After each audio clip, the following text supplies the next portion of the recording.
अत तृतीयाष्टक प्रथमप्रश्नप्रारम्भः।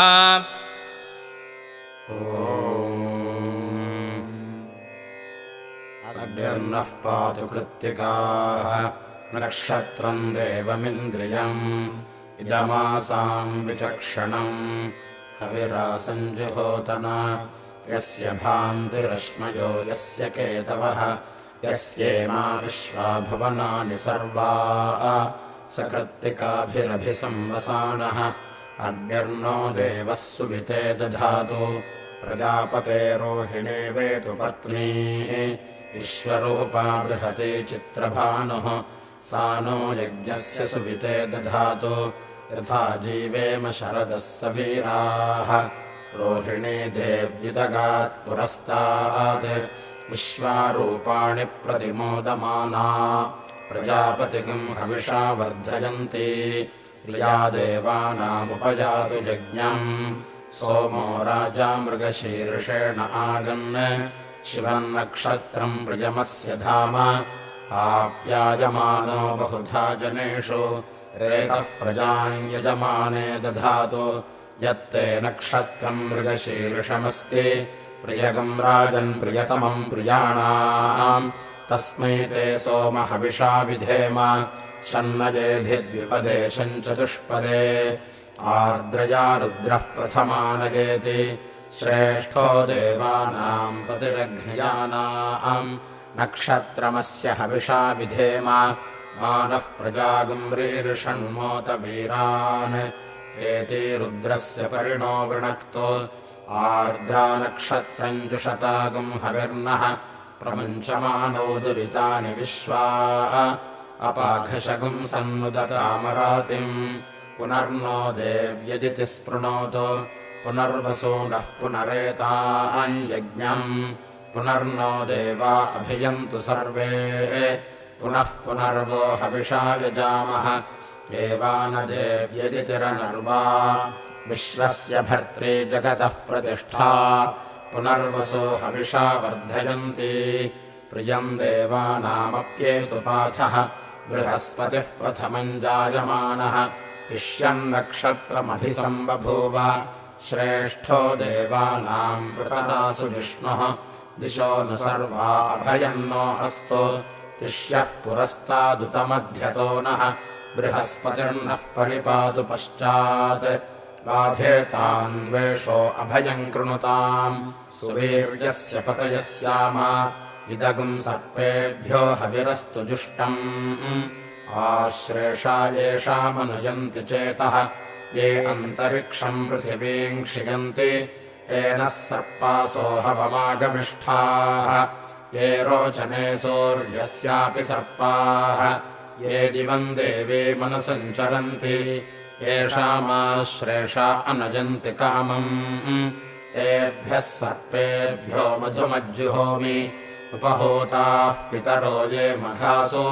मनोजवसः सुकृतः सुकृत्याः तेनो नक्षत्रे हवमागमिष्ठाः स्वधाभिर्यज्ञम् प्रयतञ्जुषन्ताम् ये अग्निदग्धा येनग्निदग्धाः ये मुल्लोकम् पितरः क्षियन्ति यागिश्च विद्मयागुम् उच न प्रविद्म मघासु यज्ञगुम् सुकृतम् जुषन्ताम् गवाम् पतिः फल्गुनी नामसि त्वम् अदर्यमन्वरुणमित्रचारु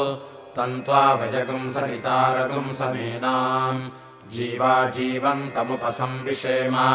येनेमा विश्वा भुवनानि सञ्जिता यस्य देवा अनुसंयन्ति चेतः अर्यमा राजा जरस्तु विष्मान् फल्गुनीना वृषभोरोरवीति श्रेष्ठो देवानाम् भगवो भगासि तत्त्वाविदुः फल्गुनीस्तस्य वित्तात् अस्मभ्यम् क्षत्रमजरगुम् सुवीर्यम् गोमदश्ववदुपसन्नुदेह भगोह दाता भगयित्प्रदाता भगो देवीः फल्गुनीराविवेश भगस्येत्तम् प्रसवङ्गमेम यत्र देवैः सधमादम् मदेम आयातु देवः सवितोपयातु हिरण्ययेन सुवृता रथेन वहनहस्तगम् सुभगम् विद्मनापसम् प्रयच्छन्तम् पपुरिम् पुण्यमज्झ हस्तः प्रयच्छत्वमृतम् वसीयः दक्षिणेन प्रतिगृह्णीमयेन दातारमद्य सविता विदेय यो नो हस्ताय प्रसुवाति यज्ञम् त्वष्टा नक्षत्रमभ्येति चित्राम् सुभगम् ससंयुगतिम् रोचमानाम् निवेशयन्नमृतान् मर्त्यागिश्च रूपाणि पिगुंशन् भुवनानि विश्वा तन्नस्त्वष्टा तदुचित्रा विचष्टाम् तन्नक्षत्रम् भूरिदा अस्तु मह्यम् तन्नः प्रजाम् वीरवतीगुम् सनोतु गोभिर्नो अश्वैः समनक्तु यज्ञम् वायुर्नक्षत्रमभ्येति निष्ट्याम् तिग्मशृङ्गो वृषभोरोरुवाणः समीरयन् भुवनामादरिष्वा अपद्वेषागुंसि नुदतामरातीः तन्नो वायुस्तदुनिष्ट्या शृणोतु तन्नक्षत्रम् भूरिदा अस्तु मह्यम् तन्नो देवासो अनुजानन्तु कामम् यथा तरे मधुरितानि विश्वा दूरमस्मच्छत्रभोजन्तु भीताः तदिन्द्राग्नी कृणुताम् तद्विशाखे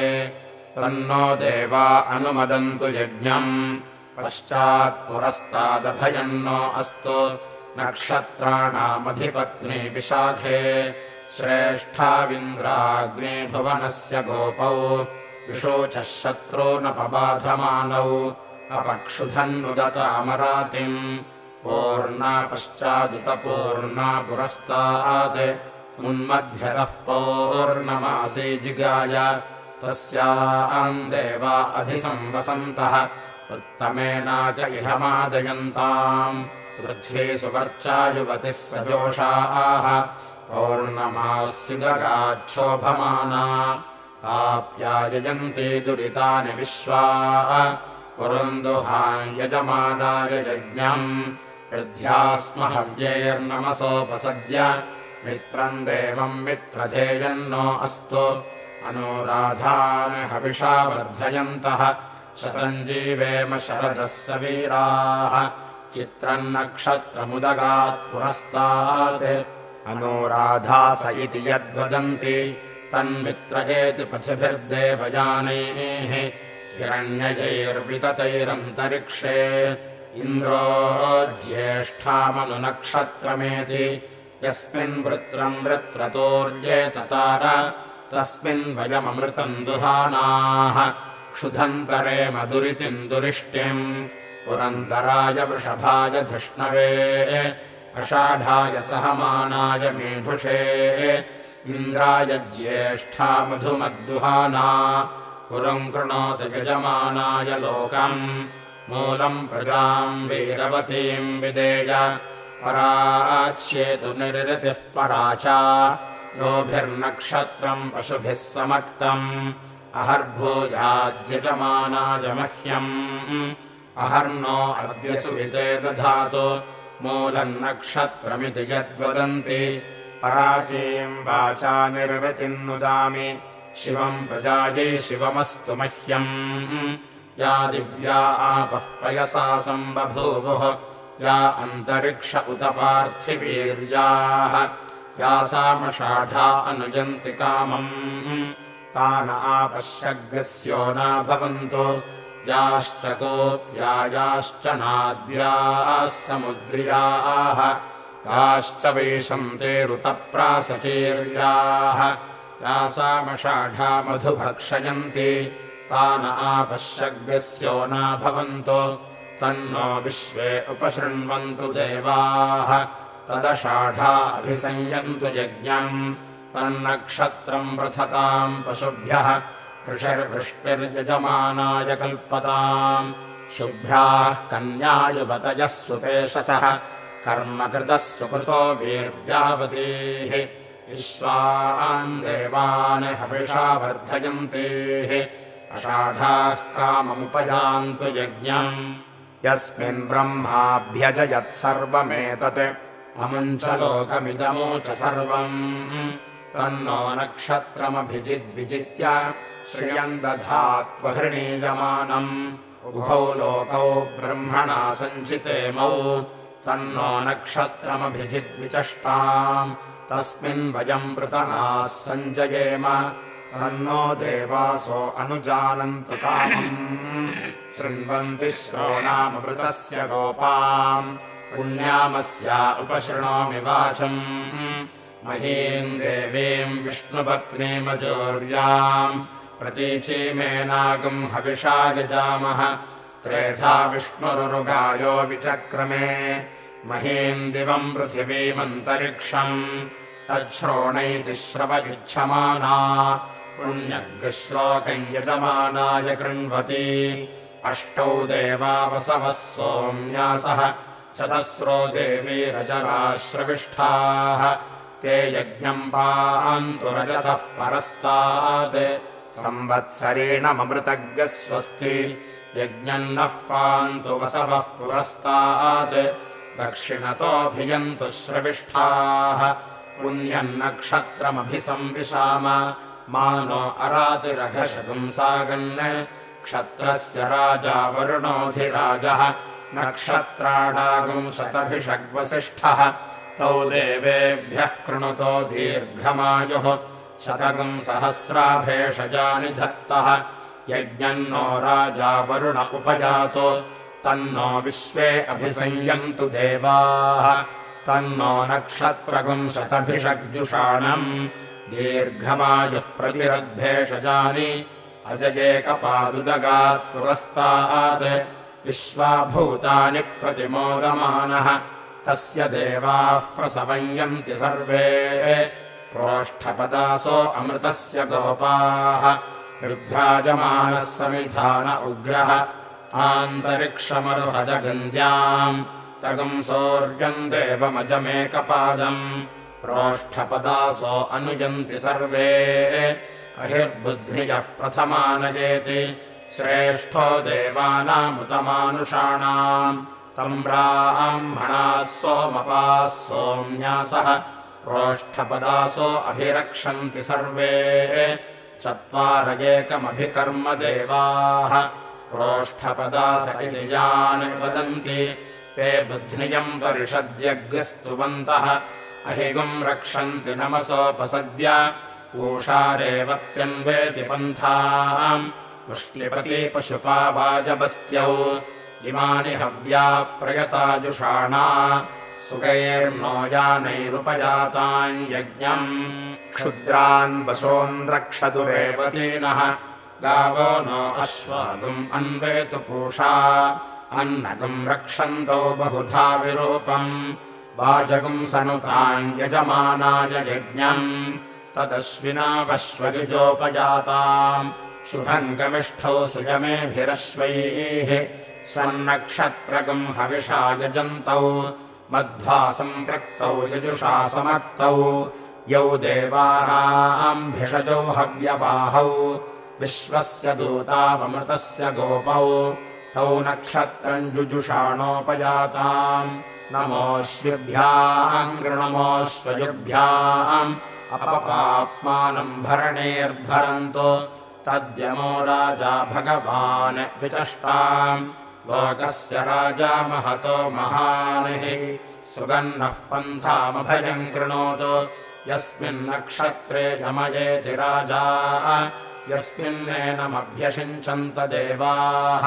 तदस्य चित्रगम् हविषा यजाम अपपाप्मानम् भरणेर्भरन्तु निवेशने यत्ते देवा अदधुः नवो नवो भवति जायमानो यमादित्या अगुंशुमाप्याययन्ति ये विरूपे समनसा संययन्ति समानन्तम् त्वम् परितातनाते विभो प्रभो अनुभो विश्वतो हुवे तेनो नक्षत्रे हवमागमेतम् वयम् देवी ब्रह्मणा संविदानाः सुरत्नासो देववीतिम् दधानाः अहोरात्रे हविषा वर्धयन्तः अतिपाप्मानमतिमुक्त्यागमेम प्रत्युपदृश्यायति इच्छन्ति दुहिता दिवः अपो मही वृणुते चक्षुषा तमो ज्योतिष्कृणोति सूनरी उदुश्रियाः स च ते सूर्यः स च उद्यन्नक्षत्रमर्चिमत् तवेदुषो व्युषि सूर्यस्य च सम्भक्तेन गमेमहि तन्नो नक्षत्रमर्चिमत् भानुमत्तेज उच्चरत् उपयज्ञमिहागमत् प्रणक्षत्राय देवाय इन्द्रायेन्दुगुम् हवामहे स नः सविता सुवत्सनिम् पुष्टिदाम् वीरवत्तमम् पुदुत्यम् चित्रम् अदितिर्न उरुष्यतु महीमूषु मातरम् इदम् विष्णुः प्रदद्विष्णुः अग्निर्मूर्धा भुवः अनुनोद्यानुमतिरन्विदनुमते त्वम् हव्यवाहग्स्विष्टम् अग्निर्वा अकामयत अन्नादो देवानागस्यामिति स एतमग्नये कृत्तिकाभ्यः पुरोडाशमष्टाकपालम् निरवपत् ततो वै सोऽन्नादो देवानामभवत् अग्निर्वै देवानामन्नादः यथा हवा अग्निर्देवानामन्नादः एवगम् हवा एष मनुष्याणाम् भवति य एतेन हविषा युजते य उचैन देवम् वेद सोऽत्र जुहोति अग्नये स्वाहा कृत्तिकाभ्यः स्वाहा अम्बायै स्वाहा दुलायै स्वाहा निरत्न्यै स्वाहा भ्रजन्त्यै स्वाहा मेघयन्त्यै स्वाहा वर्षयन्त्यै स्वाहा चुपणीकायै स्वाहेति प्रजापतिः प्रजा असृजत ता अस्मात् सृष्टाः पराचीरायन् सा साकुम् रोहिणीमभ्यध्यायत् सोऽकामयत उपमावर्तेत समेन यागच्छेयेति स एतम् प्रजापतये रोहिण्यै चरुन्निरवपत् ततो वै सातमुपावर्तत समेन यागच्छत उपहवा एनम् प्रियमावर्तते सम्प्रियेण गच्छते य एतेन हविषा यजते य उचैन देवम् वेद सोऽत्र जुहोति प्रजापतये स्वाहा रोहिण्यै स्वाहा रोचमानायै स्वाहा प्रजाभ्यः स्वाहेति सोमो वा अकामयत ओषधीनागुम् राज्यमभिजयेयमिति स एतगुम् सोमाय मृगशीर्षाय श्यामाकम् चरुम् पयसि निरवपत् ततो वै स ओषधीनागुम् राज्यमभ्यजयत् समानानागुम् हवै राज्यमभिजयति य एतेन हविषा यजते य उचैन देवम् वेद सोऽत्र जुहोति सोमाय स्वाहा मृगशीर्षाय स्वाहा इन्वकाभ्यः स्वाहौषधेभ्यः स्वाहा राज्याय स्वाहाभिजित्यै स्वाहेति रुद्रो वा अकामयत पशुमान् स्यामिति स एतगुम् रुद्रायार्द्रायै प्रय्यङ्गवम् चरुम् पयसि निरपपत् ततो वै स पशुमानभवत् पशुमान् हवै भवति य एतेन हविषा यजते य उचैन देवम् वेद सोऽत्र जुहोति रुद्राय स्वाहार्द्रायै स्वाहा पिन्वमानायै स्वाहा पशुभ्यः स्वाहेति ऋक्षा वा इयमलोमकासीत् सा कामयत ओषधेभिर्वनस्पतिभिः प्रजायेयेति सैतमदित्यै पुनर्वसुभ्याम् चरुम् निरपपत् ततो वा इयमोषधेभिर्वनस्पतिभिः प्राजायत प्रजायते हवै प्रजया पशुभिः य एतेन हविषा यजते य उचैन देवम् वेद सोऽत्र जुहोति अदित्यै स्वाहा पुनर्वसुभ्याम् स्वाहा भूत्यै स्वाहा प्रजात्यै स्वाहेति बृहस्पतिर्वा अकामयत ब्रह्मवर्चसी स्यामिति स एतम् बृहस्पतये तिष्यायनैवारम् चरुम् पयसि निरवपत् ततो वै स ब्रह्मवर्चस्यभवत् ब्रह्मवर्चसी हवै भवति य एतेन हविषा यजते य उचैन देवम् वेद सोऽत्र जुहोति बृहस्पतये स्वाहा तिष्याय स्वाहा ब्रह्मवर्चसाय स्वाहेति देवासुराः संयत्ता आसन् ते देवाः सर्पेभ्य आश्रेषाभ्य आज्येकरम्भम् निरवपन् तानेताभिरेव देवताभिरुपानयन् एताभिर्हवै देवताभिर्द्विषन्तम् भ्रातृव्यमुपनयति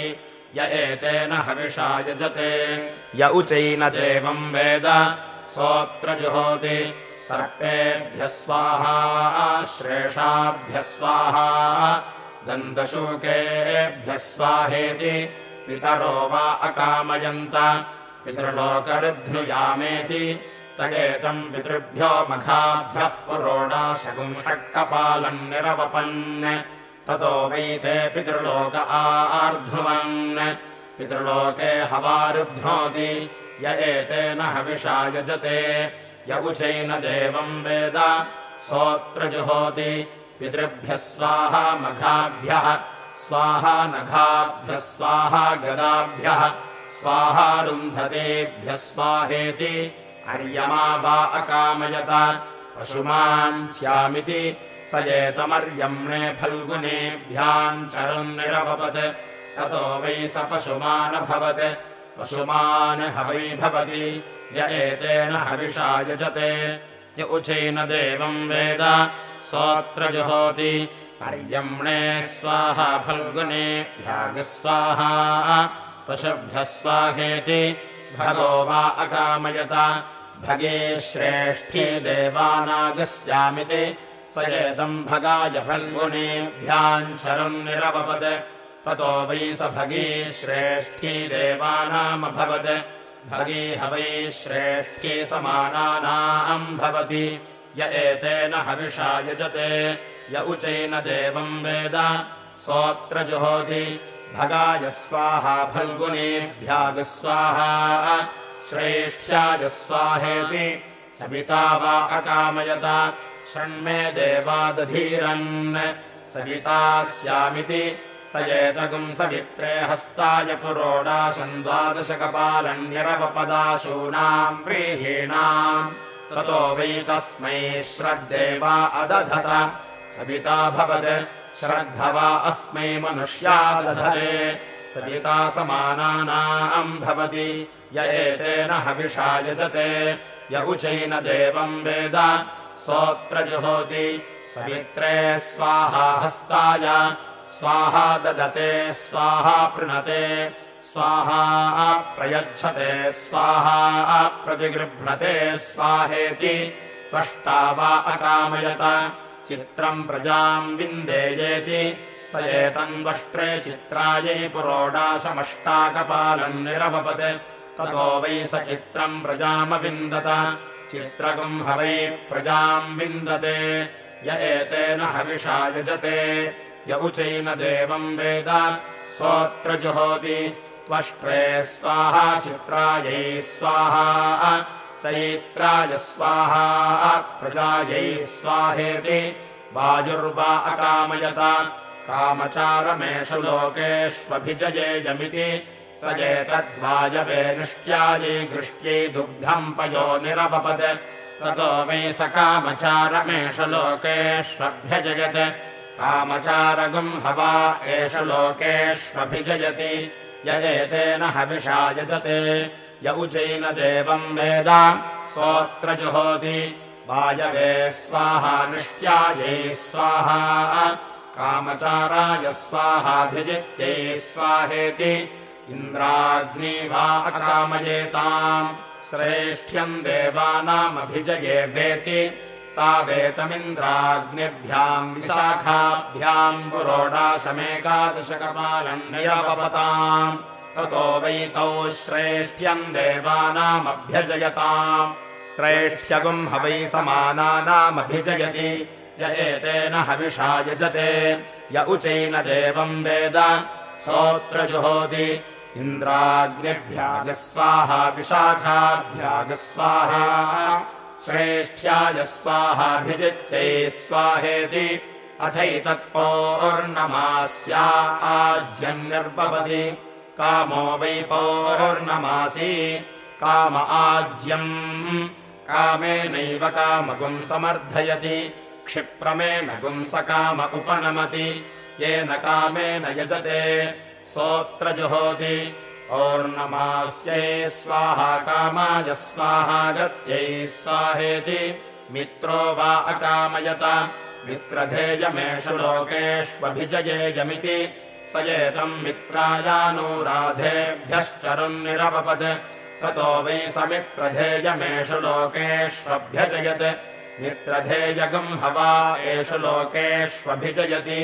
य एतेन हविषा यजते य उचैन देवम् वेद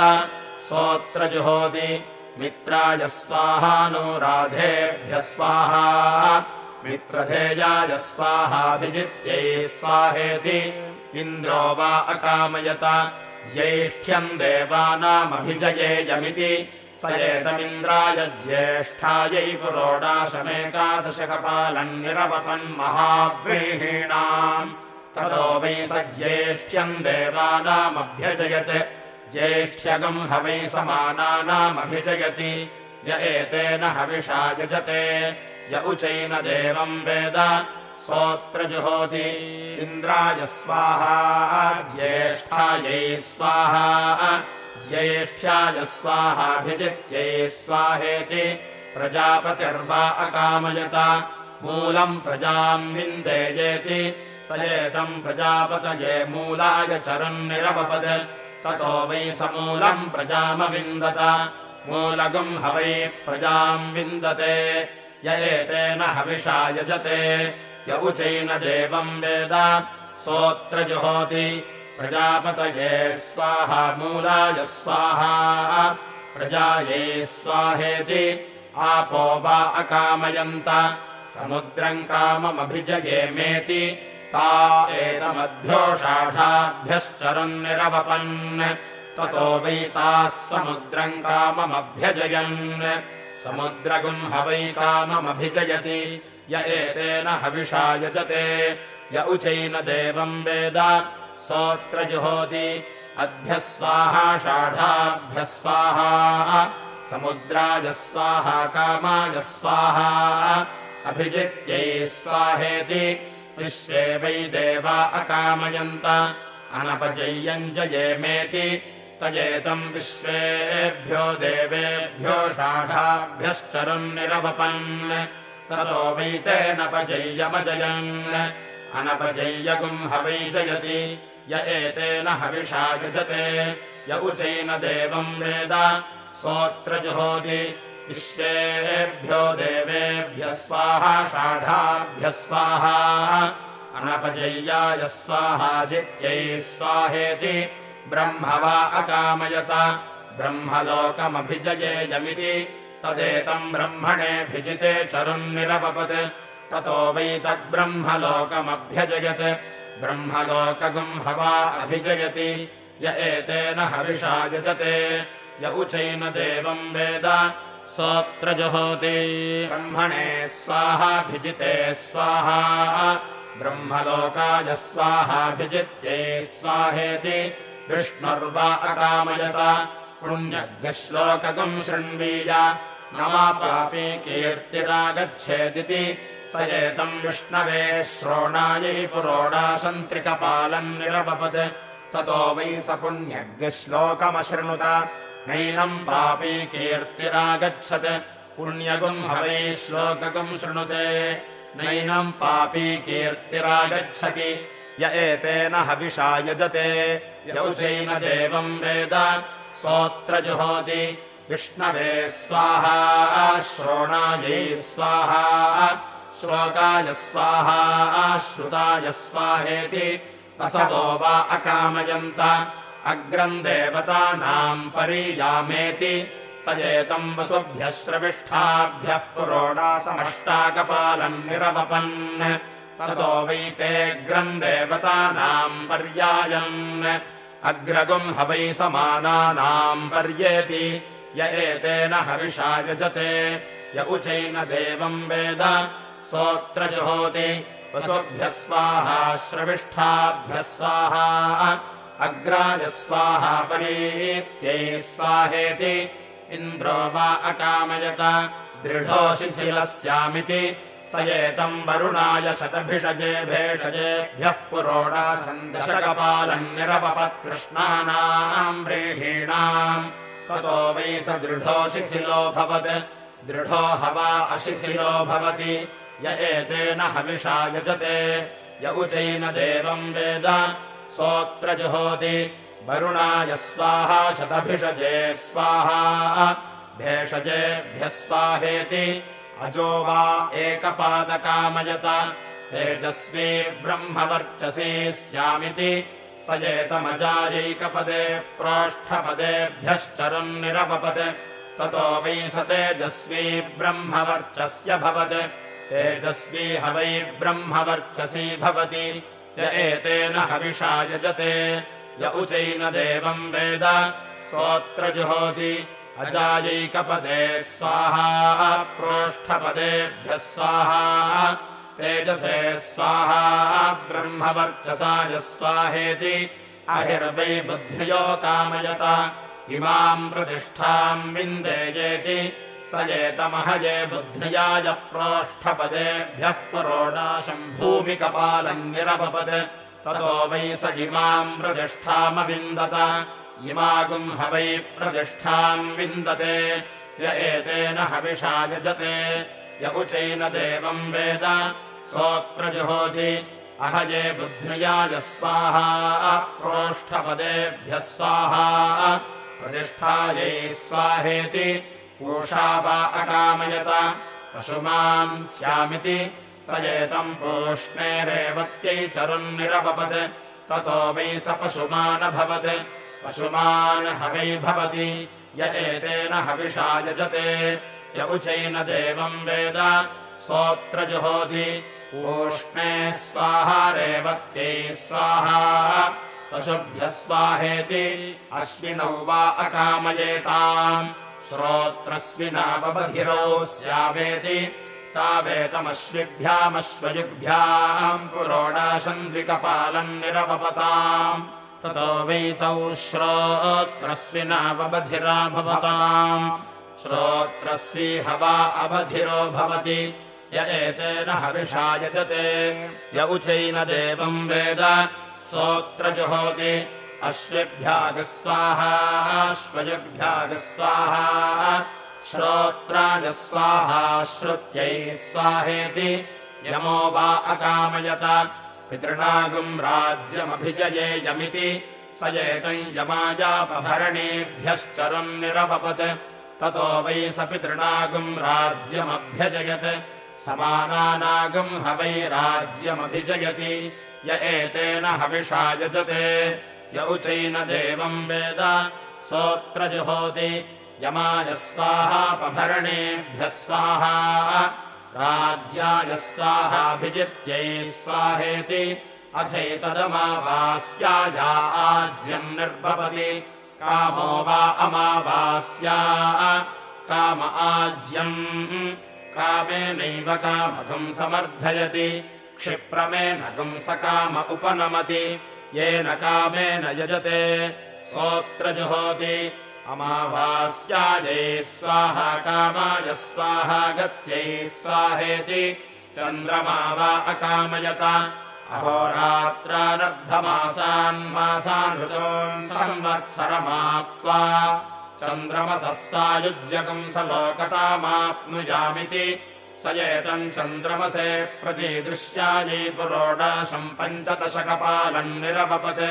ततो वै सोऽहोरात्रानर्धमासान् ऋतून् संवत्सरमाप्त्वा चन्द्रमसः सायुज्यकम् स लोकतामाप्नोत् अहोरात्रान् ह वा अर्धमासान् ऋतून् संवत्सरमाप्त्वा चन्द्रमसः सायुज्यकम् स लोकतामाप्नोति य एतेन हविषा यजते य उचैन देवम् वेद सोऽत्र जुहोति चन्द्रमसे स्वाहा प्रतिदृश्यायै स्वाहा अहोरात्रेभ्यः स्वाहा अर्धमासेभ्यः स्वाहा मासेभ्यः स्वाहर्तुभ्यः स्वाहा संवत्सराय स्वाहेति अहोरात्रे वा अकामयेताम् अत्यहोरात्रे मुच्येव हि ननावहोरात्रे आप्नुयातामिति ते एतमहोरात्राभ्याम् चरुन्निरपपताम् द्वयानाम् व्रीहीणाम् शुक्लानाम् च कृष्णानाम् च सवाप्त्योर्दुग्धे श्वेतायै च कृष्णायै च ततो वैते अत्यहोरात्रे अमुच्येते नैने अहोरात्रे आप्नुताम् अतिहवा अहोरात्रे मुच्यते नैनमहोरात्रे आप्नुतः य एतेन हविषा यजते य उचैन देवम् वेद सोऽत्र जुहोति अह्ने स्वाहा रात्र्यै स्वाहा अतिमुक्त्यै स्वाहेति उषा वा अकामयत प्रियादित्यस्य सुभगास्यामिति सैतमुषसे चरुन्निरवपत् ततो वै सा प्रियादित्यस्य सुभगाभवत् प्रियो हवै समानानागम् सुभगो भवति य एतेन हविषा यजते य उचैन देवम् वेद सोऽत्र जुहोति उषसे स्वाहा व्युष्ट्यै स्वाहा व्योषुष्यै स्वाहा व्युच्छन्त्यै स्वाहा युष्टायै स्वाहेति तथैतस्मै नक्षत्राय चरुन्निर्वपति यथा त्वम् देवानामसि एवमहम् मनुष्याणाम् भूयासमिति यथा हवा एतद्देवानाम् एवगुम् हवा एष मनुष्याणाम् भवति य एतेन हविषा यजते य उचैन देवम् वेद सोऽत्र जुहोति नक्षत्राय स्वाहोदेष्यते स्वाहा उद्यते स्वाहोदिताय स्वाहा हरसे स्वाहा भरसे स्वाहा भ्राजसे स्वाहा तेजसे स्वाहा तपसे स्वाहा ब्रह्मवर्चसाय स्वाहेति सूर्यो वा अकामयत नक्षत्राणाम् प्रतिष्ठास्यामिति स एतगुम् सूर्याय नक्षत्रेभ्यश्चरुन्निरवपत् ततो वै स नक्षत्राणाम् प्रतिष्ठाभवत् प्रतिष्ठा हवै समानानाम् भवति य एतेन हविषा युजते य उचैन देवम् वेद सोऽत्र जुहोति सूर्याय स्वाहा नक्षत्रेभ्यः स्वाहा प्रतिष्ठायै स्वाहेति अथैतमदित्यै चरुन्निर्वपति इयम् वा अदितिः अस्यामेव प्रतिष्ठति सोऽत्र जुहोति अदित्यै स्वाहा प्रतिष्ठायै स्वाहेति अथैतम् विष्णवे चरुन्निर्वपति यज्ञो वै विष्णुः यज्ञ एवान्ततः प्रतिष्ठति सोऽत्र जुहोति विष्णवे स्वाहा यज्ञाय स्वाहा प्रतिष्ठायै स्वाहेति इति तृतीयाष्टकः प्रथमप्रश्नः समाप्तः।